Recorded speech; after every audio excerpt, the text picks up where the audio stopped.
안녕하세요. 참좋은TV 김윤관입니다. 자, 이번 시간에는요, 울산인가요? 지역이 뉴스 물건이 하나 있더라고요. 계약을 했는데 가격이 오른 겁니다. 가격이 오르다 보니까 이 매도인이 해약을 이제 하고 싶었는데 해약을 못한 것 같아요. 그러다 보니까 이제 뭐 막 승질이 났나 보죠. 잔금날 뭐 집안에 뭐 까나리를 뭐 붓고 뭐 벽지를 뜯고 파손을 하고 그랬던 것 같더라고요. 그런 일들이 이제 이렇게 가격이 오를 때 조금 일어나는 것 같기도 합니다. 저 세종에도 한번 가격 오를 때 계약 해제를 하신 분들이 많이 있잖아요. 계약을 해놓고 배액상환하고 막 해제하신 분들이 많은데 지금 다른 지역들도 가격 오르는 데는 또 그런 일들이 많이 벌어지는 것 같아요. 그래서 그런 거에 관한 이야기를 한번 해보려고 해요. 그 뉴스를 조금 바꿔서 한번 제가 이야기를 하려고 합니다.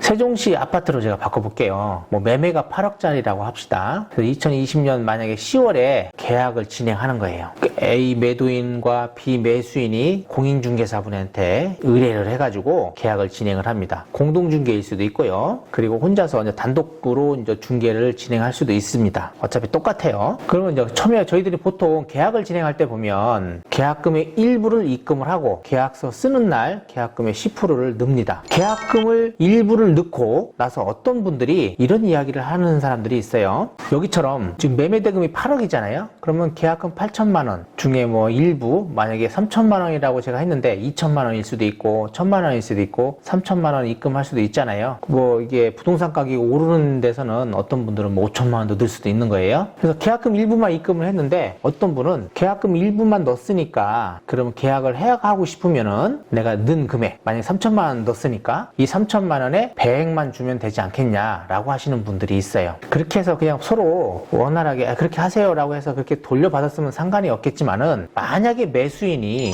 배액이라는 건 이 계약금에 관한 배액입니다. 그러니까 원래 입금을 3천만 원 했다 하더라도 8천만 원에 대한 배액이에요. 그러면 이분이 3천만 원 받았으니까 매도인이 3천만 원 돌려주고 그리고 배액 요 금액 8천만 원을 돌려주셔야 돼요. 그러면 총 1억 1천을 주셔야 되는 게 맞거든요. 이렇게 1억 1천을 줘야 맞는 건데 어떤 분들은 그냥 3천만 원, 3천만 원에서 6천만 원만 돌려주고 계약을 해지하려고 하는 분들이 많이 있습니다. 원래는 안 되는 거예요. 서로 매수인이 사람이 좋아서 그냥 그렇게라도 합시다 이렇게 하면서 된다고 하면 좋겠지만 원래는 그게 안 된다는 판례가 있다는 거 명심해 주시고요. 매수인도 마찬가지예요. 3천만 원만 입금했다 하더라도 3천만 원만 포기하고 계약을 파기할 수 있는 건 아닙니다. 원래는 8천만 원 전부 다 채우셔야 돼요. 그래야만 계약을 파기할 수 있는 거고 매도인이 나는 무조건 8천만 원을 받아야 되겠다라고 소송을 건다면 요 8천만 원에 대한 거를 전부 받을 수 있다라고 보입니다. 뭐 법정에 가면 조금 조정받을 수도 있겠죠. 그렇지만은 거의 8천만 원에 대한 이분이 3천만 원 있겠지만 5천만 원을 더 입금해야만 계약을 해약할 수 있다라는 거 알고 계시면 좋을 것 같습니다. 그런 판례들이 있어요. 그리고 이제 계약서를 만나서 썼다 이거예요. 매도인과 매수인이 만나서 여기까지 왔어요. 그럼 계약금 8천만 원, 그래서 5천만 원 더 입금을 했겠죠. 그렇게 하고 2020년 10월 말 계약서를 작성하고요. 중도금에 관한 이야기는 없었어요. 그리고 잔금을 2020년 10월 달 12월 말일경에 하기로 하자라고 해서 계약서를 다 작성했습니다. 하고 갔는데 갑자기 막 가격이 막 굉장히 빠르게 올라가는 거예요. 한 2억이 올라가 버린 거예요. 갑자기. 그랬을 때 매도인 입장에서는 어떻겠어요? 내가 8천만 원을 주고 또 더 남잖아요. 그러니까 계약을 해지하고 싶겠죠. 이 매수인이 이 계약에 이행을 하지 않는 한 이 8천만 원을 주고 계약을 해지할 수 있습니다. 그게 배액상환이에요. 그게 보통 계약서에 부동문자에 5조에 나옵니다. 계약의 해약금에 관한 이야기들이 거기에 나오고요. 6조에는 위약금에 관한 조항이거든요.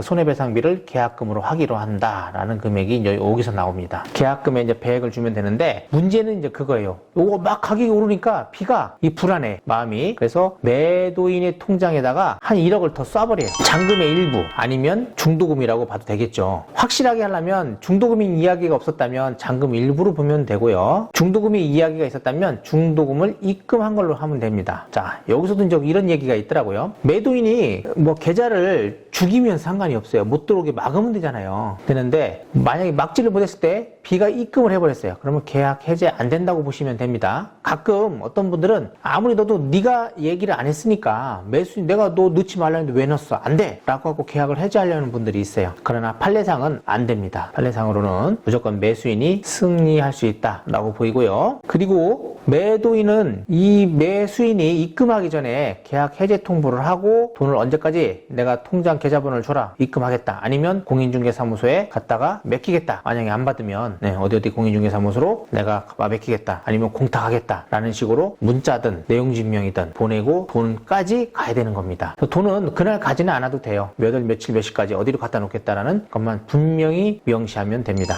그럼 지금까지 제가 이야기한 내용 중에 이제 하나하나를 다시 보면서 이야기를 할게요. 계약금 일부 입금 후 계약 해제 안 돼요. 이거는 왜냐면 계약금이 다 들어가지 않는 한은 계약을 해제할 수 없는 게 원칙입니다. 왜냐면 아직 계약이 완성된 게 아니에요. 그렇기 때문에 계약을 해제할 수가 없습니다. 서로 합의가 되지 않는 한 절대 계약을 해제할 수 없고요. 계약을 해약하고 싶다 하면은 그 계약금의 전부, 그러니까 매도인은 계약금의 배에 매수인은 계약금을 포기를 해야 돼요. 그래야만 계약을 해제할 수 있다는 거. 그리고 계약금은 꼭 매매대금이 10%로 해야 되는가라는 건데, 이거는 꼭 10% 아니어도 상관이 없습니다. 그러나 이제 법정에서 예의가 하나가 있어요. 만약에 계약금이 20%로 했어요. 근데 계약을 해제할 때 매수인이 요 금액이 너무 과하다, 좀 조정해달라고 해서 조정한 사례는 있습니다. 그리고 중도금에 관한 이야기가 없었는데 중도금 입금했다 이거예요. 이래도 가능합니다. 이거를 만약에 막고 싶다 매도인이, 그럴 때는 중도금 전 아니면 잔금 전에는 미리 입금하지 않기로 한다라는 것을 특약상에 명시를 하시면 효력이 있습니다. 나는 한번 생각해보겠다, 또 집값이 오를 수도 있으니까 잔금 전까지, 그런다면 그런 걸 특약에 넣어달라고 요구를 하시면 됩니다. 이건 요구해야만 넣어주는 거예요. 공인중개사분들이 뭐 임의로 넣어주는 건 아닙니다. 만약 중도금을 인정하지 않는다면 잔금 일부로 입금해도 계약 해제가 가능한 건데, 제가 아까 이야기했듯이 중도금이라는 이런 약정이 없었어요. 그럴 때는 잔금 일부로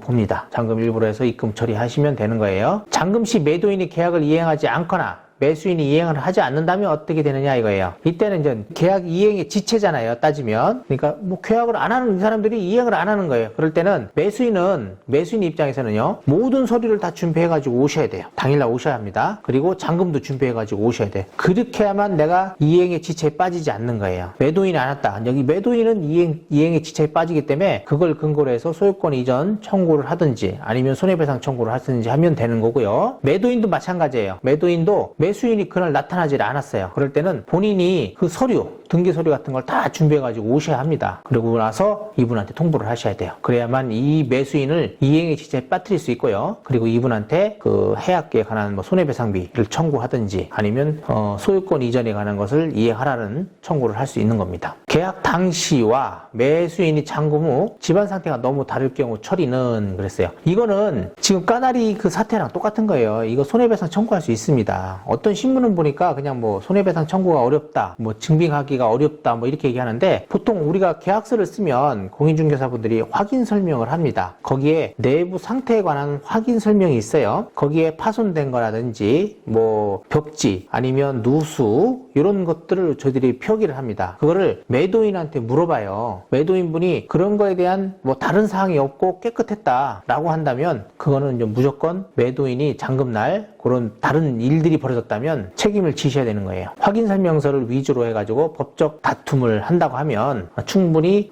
손해배상을 받을 수 있다, 매수인이 받을 수 있다라고 보입니다. 그리고 되도록이면 매도인분들은요, 매매하실 때 이게 사소한 파손 같은 거 있잖아요. 보면 벽지가 뭐 어디가 조금 찢어졌다든지 아니면 마룻바닥 같은 데가 이런 데가 조금 파였다든지, 그리고 뭐 어디가 뭐 벽 타일 같은 게 조금 금이 갔다든지 아니면 어디가 뭐 좀 깨져 있다든지 이런 것들을 이야기하시는 게 좋아요. 이야기해가지고 매매대금 안에 포함을 시키는 게 좋습니다. 그렇게 하시면 문제가 되지 않는데, 그런 것들을 이야기 안 하시면 안 돼요. 이야기 안 하신다면 뭐 나중에 이제 잔금 때 분쟁이 터지고 또 그거에 대해서는 서로 간에 뭐 언성이 높아지고 싸울 수도 있는 거잖아요. 근데 그런 것들을 미리미리 고지를 한다면 전혀 문제될 것이 없다라고 보입니다. 또 하나, 누수라든지 이런 결로 같은 거는요, 계약하고 나서도 뭐 매도인이 몰랐다 하더라도 그런 뭐 중대한 하자에 대한 거는 매수인이 안 날로부터 6개월 이내에 청구를 할 수 있습니다. 그래서 되도록이면 누수라든지 이런 것들은 매도인 분들이 잘 보고, 또 그리고 고쳤다 하더라도, 만약에 누수가 있어서 고쳤다 하더라도 고지를 하셔야 돼요. 나중에 수리를 하는데 누수 흔적이 있었다든지 뭐 이런 것들이 만약에 발견이 됐다, 매수인 쪽에서 벽지가 뭐 옛날에 누수가 있었는데 그걸 가려놨다든지 이런 상태가 됐다, 고의적으로, 그러면 나중에 책임을 물을 수도 있습니다. 그렇기 때문에 만약에 누수가 돼서 수리한 적이 있다든지 이럴 때는 고지를 고지를 한번 하세요. 어차피 다 고친 거잖아요. 그러니까 고지하는 것이 좋다. 그래야만이 나중에 이런 분쟁 사유가 없다라고 생각하시면 되겠습니다. 그 뉴스에 나온 걸 보고 그리고 계약에 관한 일들이 이런 사태들이 많이 벌어져가지고 뭐 두서없이 제가 이야기를 했습니다. 그러니까 계약을 하시는 분들 잘 보고 이제 하시면 될 것 같아요. 계약을 깰 수 있는지 못 깨는지에 관한 이야기니까. 그리고 계약을 안 깨고 만약에 끝까지 갔는데 이렇게 물건을 뭐 파손했다든지 이런 것들 어떻게 해야 될지에 대해서 아주 간략히 제가 이야기해 드렸습니다. 다음에는 좀 더 자세히 하나하나 세부적으로 한번 제가 이렇게 시리즈로 한번 올려볼게요. 구독, 좋아요, 알림 설정 부탁드리고 다음에 또 뵙도록 하겠습니다. 감사합니다.